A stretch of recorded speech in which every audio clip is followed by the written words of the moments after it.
가톨릭 성경 365일 말씀으로 살아가기. 오늘은 이사야 16장에서 20장까지입니다. 이사야 16장. 유다에게 한 모압의 호소, 이 땅을 다스리는 이의 어린 양을 보내어라. 셀라에서 광야를 거쳐 딸 시온의 산으로 퍼덕이며 달아나는 새들처럼, 둥지에서 쫓겨난 어린 새들처럼 모압의 딸들이 아르논 강의 건널목에서 헤매리라. 고견을 들려주십시오.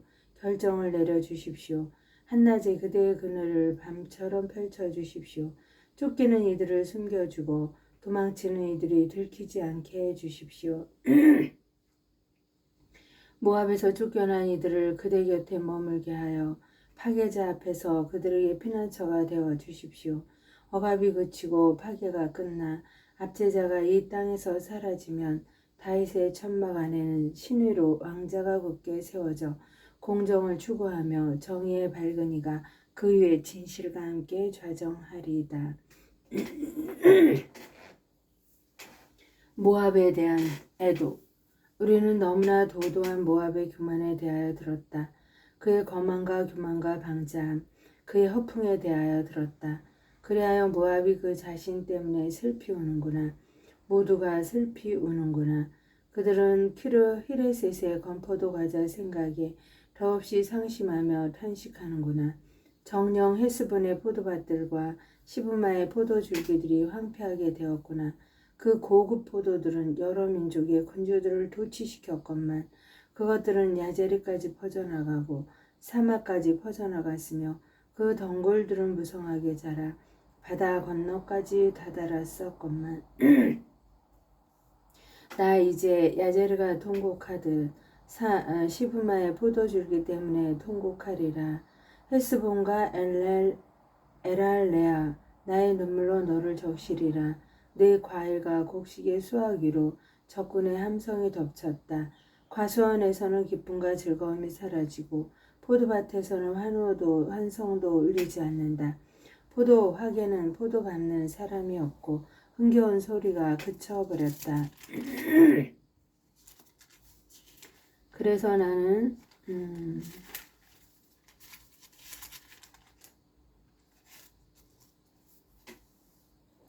그래서 나의 내장은 모압 때문에 나의 속은 키르헤레스 때문에 비파처럼 떨린다. 모압이 산당으로 올라가 애를 쓰더라도 자기 성소로 가 기도를 드리더라도 아무 소용이 없으리라. 이것은 예전에 주님께서 모압에 대하여 하신 말씀이다. 그러나 지금은 주님께서 이렇게 말씀하신다. 날품팔이 횟수 같은 3년이 지나면 그 수많은 무리 전체와 함께 모압의 영광은 땅에 떨어지고 남은 자라야 아주 조금밖에 되지 않아 보잘것이 없을 것이다. 다마스쿠스와 이스라엘의 멸망. 다마스쿠스에 대한 신탁. 보라, 다마스쿠스는 이제 성읍이 아니라 폐허더미가 되리라. 아로에로의 성읍들은 버려져 짐승들의 차지가 되고 그것들이 거기에 자리 잡아도 놀라 달아나게 할 자가 없으리라. 에프라임에서 보루가 다마스쿠스에서 왕국이 없어지고 아람의 남은 자들은 이스라엘 자손들의 영화와 같은 꼴이 되리라. 만군의 주님의 말씀이다. 그날에 이러한 일이 일어나리라. 야곱의 영화는 보잘것이 없어지고 그 몸의 기름기는 다 빠지리라. 이는 수확꾼이 곡식을 거두어 들인 뒤 팔로 이삭을 모아들일 때와 같고 르파인 골짜기에서 이삭을 주워 모을 때와 같으리니 거기에는 올리브나무를 떨고 났을 때처럼 남은 열매를 따는 일만 남아있을 뿐 과일나무 끝까지 두세 알 줄기에 너덧 알만 남아있으리라. 주 이스라엘의 하느님 말씀이다. 우상 숭배의 끝. 그날에 사람들은 자기를 지으신 분을 바라보고 이스라엘에 거룩하신 분께로 눈을 들 것이다. 그리고 자기들 손으로 만든 작품인 제단들을 바라보지 않고 자기들 손가락으로 만든 아세라 목상들과 분향 제단들을 쳐다보지 않을 것이다. 우상 숭배와 멸망. 그날의 견고한 성읍들은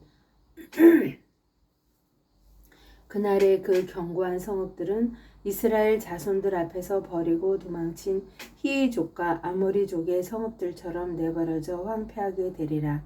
정녕 너는 내 구원이신 하느님을 잊어버리고 내 피신처이신 반석을 기억하지 않았다.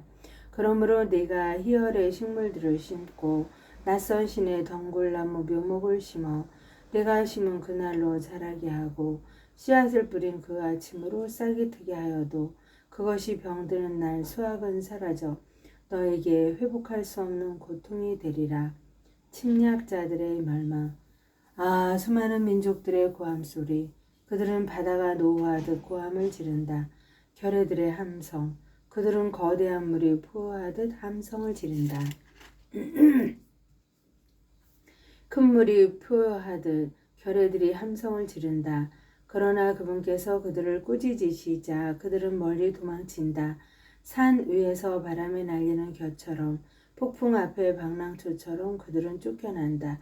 보라, 저녁 때에 닥쳐온 두려움을 아침이 되기 전에 그들은 이미 사라지고 없다. 이것이 우리를 약탈하는 자들의 몫이요 우리를 노력하는 자들의 운명이다. 에티오피아에 대한 말씀. 아, 에티오피아의 강 건너편 날개 달린 배들의 땅. 사신들을 바다로 왕골배에 태워 물 위로 보내는 땅. 너희 날쌘 특사들아 가거라.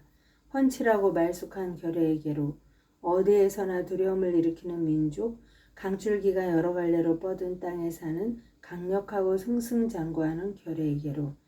세상의 모든 주민들아, 땅 위에 사는 사람들아, 산들 위에 깃발이 오르거든 쳐다보아라.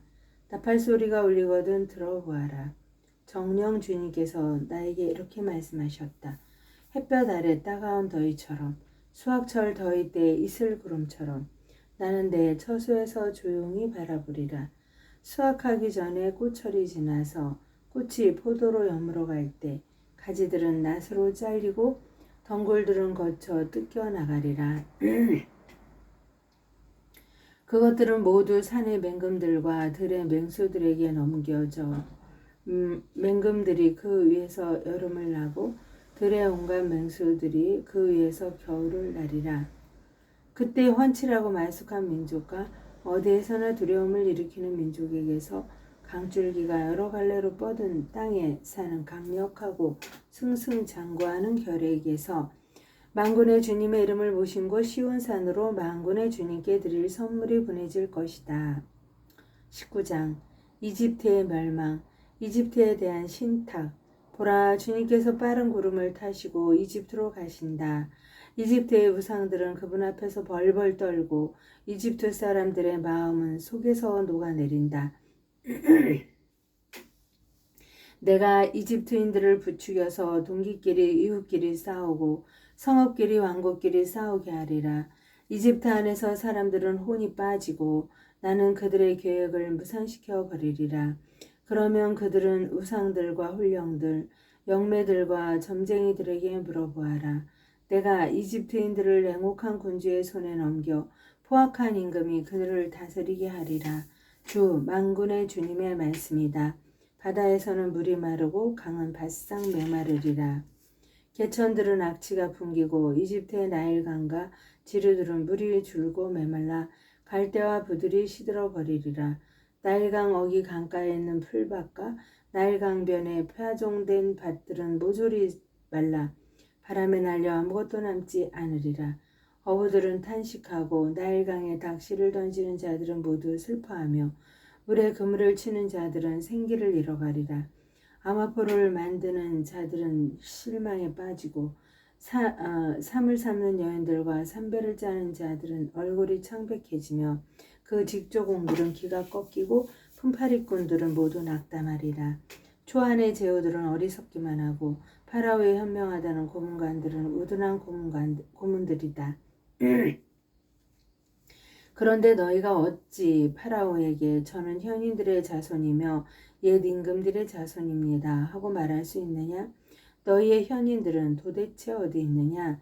만군의 주님께서 이집트에 대하여 무엇을 계획하였는지 그들이 너희에게 말하여 알리도록 해보려무나 초안의 제후들은 바보가 되고 멤피스의 제후들은 착각에 빠졌으며 그 종족들의 수장들은 이집트를 잘못 이끌었다.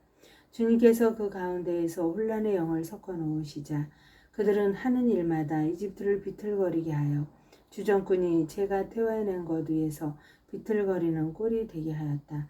그리하여 머리든 꼬리든 종려나무 가지든 골풀이든 누가 하든지 이집트에는 되는 일이 없으리라.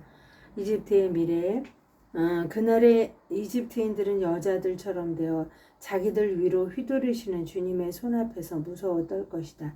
유다 땅은 이집트인들에게 공포의 대상이 되어 유다 땅에 대하여 듣는 자들은 모두 만군의 주님께서 자신들을 거슬러 세우신 계획 때문에 무서워할 것이다.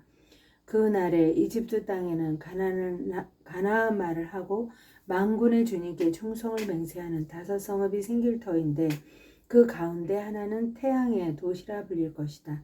그날에 이집트 땅 한가운데 주님을 위한 제단 하나가 세워지고 그 국경에는 주님을 위한 기념기둥 하나가 세워질 것이다.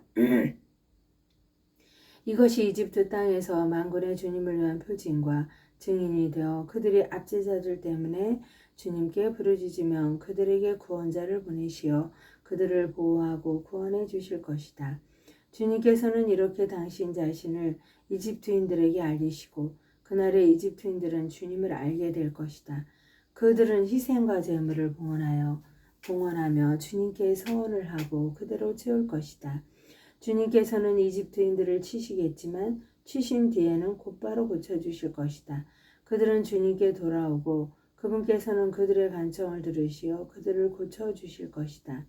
그날에 이집트에서 아시리아로 가는 큰 길이 생겨 아시리아인들은 이집트로 가고 이집트인들은 아시리아로 가며 이집트인들이 다시 아시리아인들과 함께 예배를 드릴 것이다. 그날에 이스라엘은 이집트와 아시리아에 이어 세 번째로 이 세상 한가운데에서 복이 될 것이다. 곧 만군의 주님께서 복을 받아라.